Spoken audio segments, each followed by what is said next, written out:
नमस्ते साथियों, हिंदी स्टडी 2.0 में आप सभी का स्वागत है। आज हम लोग देखेंगे हिंदी व्याकरण के अंतर्गत जो देख रहे थे पिछली कक्षाओं में हमने देखा था कुछ चीज़ें। आज देखेंगे हिंदी भाषा मुख्य तत्व। आज काफ़ी दिनों के बाद हमारा ये वीडियो जा रहा है, क्योंकि मैं थोड़ा काम में व्यस्त था तो इसीलिए कुछ वीडियो नहीं डाल पाया, उसके लिए क्षमा प्रार्थी हूँ। तो आज हम लोग देखेंगे हिंदी भाषा के बारे में और उसके जो मुख्य तत्व हैं उनको भी जानेंगे। तो आइए शुरू करते हैं आज की क्लास। तो आज का हमारा टॉपिक है हिंदी व्याकरण के अंतर्गत हिंदी भाषा। क्या है हिंदी भाषा? इसके क्या है, इसके हम देखेंगे कुछ मुख्य तथ्य जो हमारे पॉइंट काम के हैं वही देखेंगे, बाकी छोड़ देंगे, ज़्यादा डीपली नहीं देखेंगे।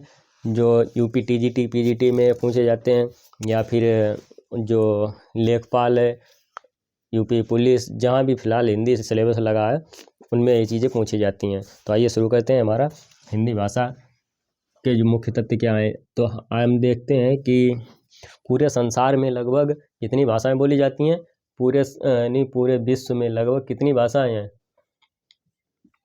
लगभग 3000 भाषाएं। 3000 भाषाएं। उन्हीं में से एक हमारी जो हिंदी भाषा, इन 3000 भाषाओं में प्रमुख है कि हिंदी भाषा भी इन्हीं भाषाओं में शामिल है। हिंदी भी शामिल है किनमें? इन 3000 भाषाओं में, जो एक प्रमुख भाषा के रूप में जानी जाती है। कौन सी? हिंदी भाषा। अच्छा, यही जो हमारी क्या नाम हिंदी भाषा है, ये भाषा कैसी है? ये भाषा वियोगात्मक भाषा है। कैसी भाषा है? वियोगात्मक भाषा है। वियोगात्मक। कौन सी? हिंदी भाषा। इसे वियोगात्मक या विश्लिष्ट भी कह सकते हैं। कुछ लोग विश्लिष्ट भी कहते हैं, तो विश्लिष्ट भी लिख लीजिए।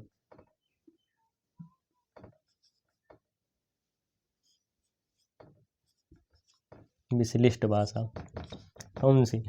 यही जो हिंदी भाषा है, वियोगात्मक भाषा या विश्लिष्ट भाषा भी हम लोग कहते हैं इसे। अच्छा, यही जो हमारी हिंदी भाषा है, जो हमारे जो 4 आर्य भाषा परिवार हैं, कौन से 4 भाषा परिवार? पहला तो यहाँ लिख देते हैं 4 भाषा परिवार कौन से हैं। पहला है भारोपीय। पहला भारोपीय भाषा परिवार बन गया। और दूसरा कौन सा है? दूसरा है, इसी में लिख लीजिए, द्रविड़। द्रविड़ के बाद तीसरा ऑस्ट्रिक। द्रविड़ के बाद कौन सा है? ऑस्ट्रिक है। ऑस्ट्रिक एक भाषा परिवार है। और लास्ट जो चौथा वो कौन सा है? ऑस्ट्रिक के बाद भारोपीय, द्रविड़, ऑस्ट्रिक के बाद चीनी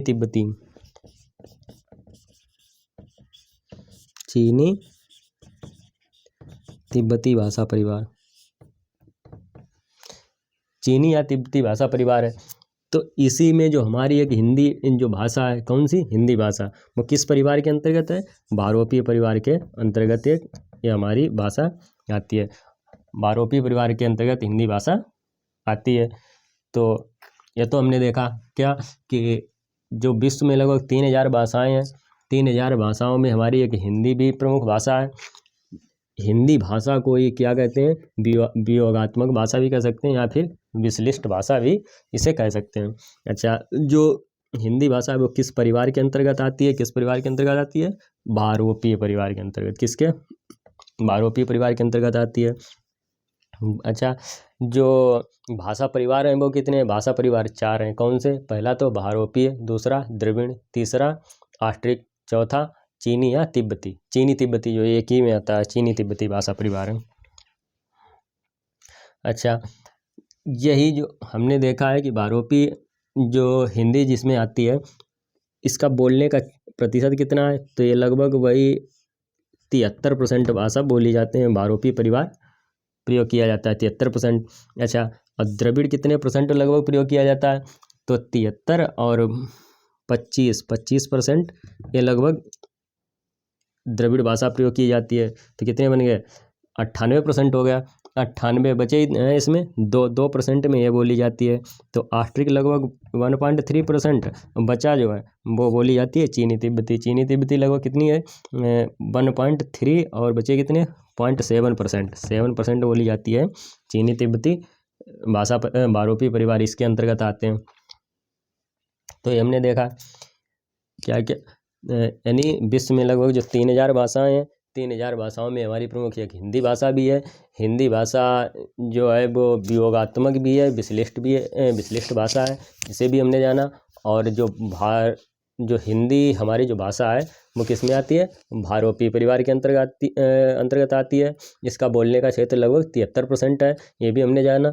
और इन्हें भी देखा कि जो विश्व में लगभग 4 भाषा परिवार हैं उनको भी देखा कि भारोपी हो गया, चीनी हो गया, ऑस्ट्रिक, चीनी और तिब्बती, ये हमने जाना। अब हम लोग देखेंगे इसका बोलने का परसेंट भी देख लिया। अब हम लोग देखेंगे क्या, अब आइए आगे देखते हैं कि जो विश्व में जैसे जो हमारा भारत है, सॉरी उस समय तो नहीं होगा फिलहाल, लेकिन अब जो बता रहे हैं कि जिसमें संस्कृत बोली जाती थी, पहले क्या आया? संस्कृत। हाँ, एक चीज़ और देख लीजिए कि हिंदी जो है, हिंदी की आदि जननी किसे कहा जाएगा? संस्कृत भाषा को कहा जाएगा। किसे कहा जाएगा? संस्कृत भाषा को कहा जाएगा। इसे क्या कहा जाएगा? हिंदी की आदि जननी कहा जाएगा। हिंदी की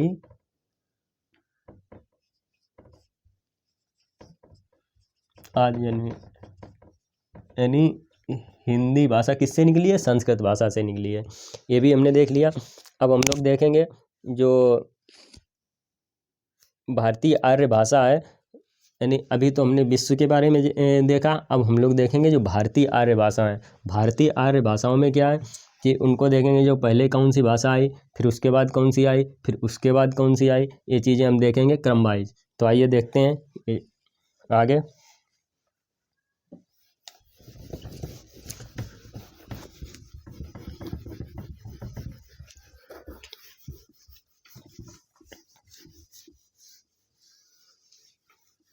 तो हमने देखा ये अभी कहाँ तक पहुँचे हैं, जो हमने विश्व के वर्ण था वो देखा, जो हिंदी भाषा का लगभग उसके बारे में जाना, और किस में आती है वो भी देखा। अब हम लोग क्या देखेंगे? अब हम लोग देखेंगे भारतीय जो आर्य भाषा है उनके बारे में देखेंगे। भारतीय आर्य भाषाओं में पहली कौन सी है? संस्कृत आती है। तो पहले संस्कृत क्या,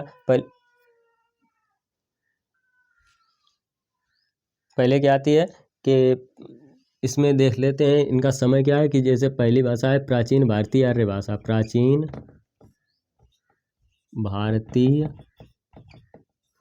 आर्य भाषा। प्राचीन भारतीय आर्य भाषा। प्राचीन भारतीय आर्य भाषा लगभग कब से कब तक रही? वही 1500 ईसा पूर्व, मतलब ईसवी से भी पूर्व। और कब तक? 500 ईसवी पूर्व तक इसने क्या किया? अपना शासन किया। ये कह सकते हैं कि प्राचीन भारतीय जो आर्य भाषा है वो 1500 ईस्वी पूर्व से 500 ईस्वी पूर्व तक इसने अपना शासन किया। अगली है, ये प्राचीन हो गई। प्राचीन के बाद दूसरे नंबर पर क्या देखेंगे? क्या आएगा? मध्य। तो मध्यकालीन हो गया। मध्यकालीन भारतीय, मध्यकालीन भारतीय आर्य भाषा। मध्यकालीन भारतीय आर्य भाषा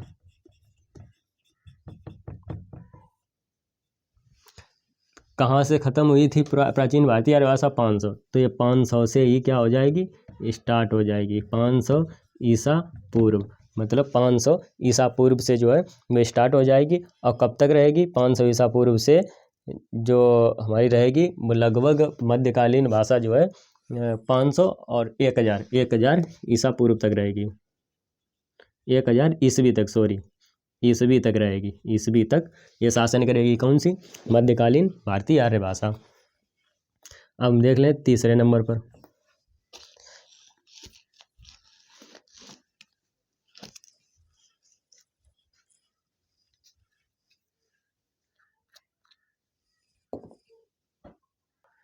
तो क्या देख रहे हैं हम लोग, आधुनिक, तीसरे नंबर पर है आधुनिक कालीन भारतीय आर्य भाषा, ये देख रहे हैं। और ये मध्यकालीन आर्य भाषा जो कहाँ समाप्त हुई थी, 1000 ईस्वी। तो ये जो आधुनिक कालीन आर्य भाषा है वो यहीं से प्रारंभ हो जाएगी, 1000 ईस्वी से, और कब तक, अब तक जो है वो है चल रही है। कौन सी, आधुनिक कालीन भारतीय आर्य भाषा, तो आज तक ये चल रही है। अब हम लोग एक एक के बारे में